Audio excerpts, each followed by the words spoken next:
Church की भूतनी।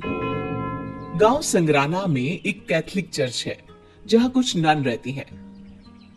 वे लोगों की सेवा में ही अपना पूरा दिन बिता देती हैं। एक रोज अलीमा पर गांव के कुछ लोग चोरी का इल्जाम लगाते हैं।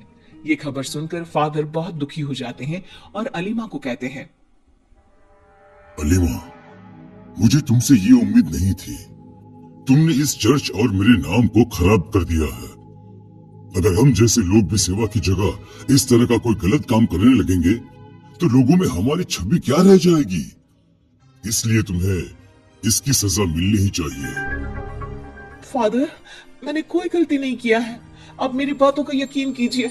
और अगर आपको लगता है कि आपकी अलीमा, जिसे अपने बचपन से इस चर्च में जगह दी, अपनी बेटी की तरह पाला, वो ऐसा काम कर सकती है, तो आप मुझे जान से भी मरवा देंगे, तब भी मैं कुछ नहीं कहूंगी। कल सुबह मैं सबके सामने तुम्हारी सजा सुनाऊंगा। फादर अगली सुबह चर्च की बाकी नन और गांव के कुछ लोग जिन्होंने अलीमा पर इल्जाम लगाया था उन्हें बुलाते हैं। इस चर्च का नाम मैं खराब नहीं होने दूंगा। एंथोनी, तुम्हारे पैसे अलीमा ने चुराए हैं, इसलिए अलीमा को पास के अंधेरे जंगल में जो काली कोठरी बनाई है उसमें 25 दिन बिताने होंगे।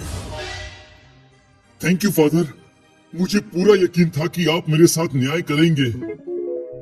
अलीमा फादर की सजा को स्वीकार कर लेती है और उसी रात को फादर एंथनी के साथ अलीमा को काल कोठरी में बंद कर देते हैं। ये बात पूरे गांव को पता लग जाती है। उधर फादर भी अलीमा को ऐसी सजा देकर बहुत दुखी होते हैं। दिन यूं ही बीतने लगते हैं और अलीमा की सजा के 25 दिन पूरे होने के एक दिन पहले ही एंथोनी अंधेरी रात को उस कोठरी में जाकर अलीमा का गला दबा देता है और उसकी मौत हो जाती है। मर गई। मेरे रास्ते का कांटा हट गया और किसी को मुझ पर शक भी नहीं होगा। सबको लगेगा बंद अंधेरे कोठरी में घुट घुट कर मर गई होगी।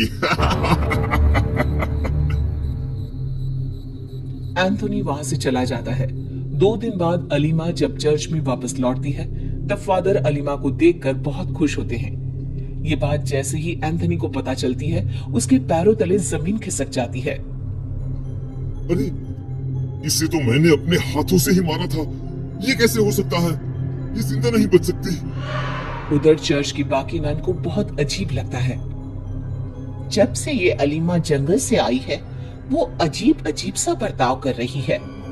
हाँ, मैं भी यही देख रही हूँ। उसकी आंखें खूनी नजर आती है, जैसे किसी के खून की प्यासी हो। वो किसी से बात भी नहीं करती।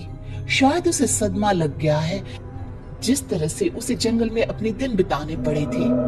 हाँ, वो जीसस के स्टैचू के पास भी नहीं जाती। लेकिन जो भी हुआ उसके साथ वो अच्छा नहीं हुआ। उधर एंथोनी के डर से हालत इतनी खराब हो जाती है कि वो फादर से मिलने आता है। माय सन, क्या है? कोई बात है क्या? अचानक तुम यहाँ? फादर, ये अलीमा जिंदा कैसे हो सकती है? आप खुद ही सोचिए, कोई उस काली कोठरी में जिंदा बच सकता है क्या? ये अलीमा के शक्ल में कोई और है। हमें इस कोठरी में एक बार जाकर देखना चाहिए। ऐसा नहीं हो सकता है। हाँ, लेकिन अगर तुम कह रहे हो तो चलो अभी दिखाते हैं। अलीमा सब कुछ सुन लेती है और उसकी आंखों में खून उतर आता है। फादर और एंथनी कोठरी में जाकर देखते हैं लेकिन उन्हें कुछ नहीं मिलता। ये देखो एंथनी, ये कोठरी तो बिल्कुल खाली है। चर्च में जो है वो हमारी अलीमा ही है। ठीक है फादर, मैं चलता हूँ। एंथोनी वहां से निकल जाता है और सोचने लगता है। अरे, ये नहीं हो सकता है। उसकी लाश कहाँ गई? तभी अलीमा वहां आ जाती है और कहती है, मेरी लाश ढूंढ रहे हो? अब उस कोठरी में तुम्हारी लाश मिलेगी सबको। मुझे माफ कर दो सिस्टर। मेरी लालच ने मुझसे ये सब करवाया है। अलीमा की शक्ल बदलने लगती है, गर्दन लंबी हो जाती है और आंखें बाहर की ओर आ जाती है। भूत, बचाओ, कोई बचाओ मुझे।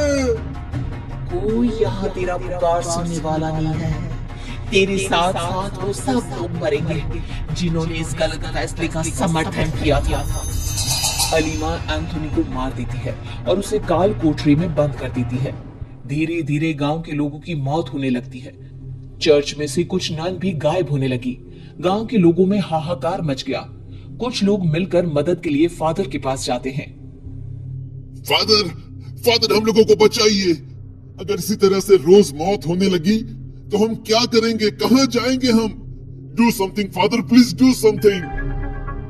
Oh my children, I will do something. आप लोग फिक्र ना करें। फादर अपने कमरे में बैठे बैठे गहरी सोच में डूबे हैं। उतने में ही उस अंधेरे कमरे में उन्हें एक लड़की नजर आती है। फादर चेयर से खड़े हो जाते हैं। कौन है? कौन है वहां? अलीमा सामने आती है और अपने असली रूप में आ जाती है। मरेंगे, एक एक करके सब मरेंगे। मतलब तुम ही ये सब कर रही थी? इन निर्दोषों को मारकर तुम्हें क्या मिलेगा? निर्दोष? ये लोग ही मेरी मौत का कारण है और साथ में तुम भी। अब तुम्हारी बारी है। फादर दौड़कर जीसस के स्टैचू के सामने जाकर प्रेयर शुरू कर देते हैं। भूतनी जीसस के सामने नहीं जा पाती और फादर बच जाते हैं। हाश तो बच गए तुम, अगली बार कौन बचाएगा? मार का खूनी खेल होगा। ये चर्च मेरा है और यहाँ मेरे हिसाब से ही सब चलेगा। पूरी रात प्रेयर करते करते फादर जीसस के पास ही बेहोश हो जाते हैं। सुबह जब बाकी की नन फादर को इस हालत में देखती हैं, तो वो घबरा जाती हैं। फादर होश में आकर सबको सब कुछ बता देते हैं। अलीमा मर चुकी है। उसकी आत्मा को हमें किसी भी तरह से वश में करना होगा। अगले हफ्ता ईस्टर डे आने वाला है। हम लोगों को उसी दिन इस आत्मा को अपने वश में करना होगा, नहीं तो वो पूरे गांव में तबाही मचा देगी। फादर दिन रात प्रेयर करते रहते हैं ताकि अलीमा की आत्मा उन्हें छू भी ना सके। भूतनी अंदर ही अंदर लाल पीली होती रहती है क्योंकि वो फादर को मार नहीं पा रही है। इसी तरह ईस्टर डे का दिन आता है और फादर गांव के आसपास के चर्च के फादरों को बुला लेते हैं। कैथोलिक चर्च में इतनी भीड़ देखकर अलीमा अपने कमरे से बाहर आती है। तभी सारी नन उसे घेर लेती हैं। सारे फादर और नन प्रेयर चालू कर देते हैं। अलीमा अपने असली रूप में आ जाती है और छटपटाने लगती है। तूने क्या सोचा? इस तरह तू मुझे कैद कर लेगा? कभी नहीं, मैं तुझे मारे बिना नहीं कैद होने वाली। अगर मेरी मौत से तेरी आत्मा को शांति मिल जाएगी तो इस गांव और अपने इस चर्च के लिए अपनी जान की कुर्बानी भी दे सकता हूँ। कम से कम ये खूनी खेल तो खत्म होगा। हाँ, मुझे बस तेरी मौत का इंतजार है, फिर मैं खुद ही यहाँ से चली जाऊंगी। तेरी मौत से ही मुझे सुकून मिलेगा। फादर खुद को आग लगा लेते हैं और मर जाते हैं। फादर की मौत से अलीमा को शांति मिल जाती है और उसकी आत्मा मुक्त हो जाती है, जिसके बाद गांव वाले और चर्च की सब नन मिलकर फादर के लास्ट राइट्स पूरे कर उन्हें चर्च के पीछे ही दफना देते हैं।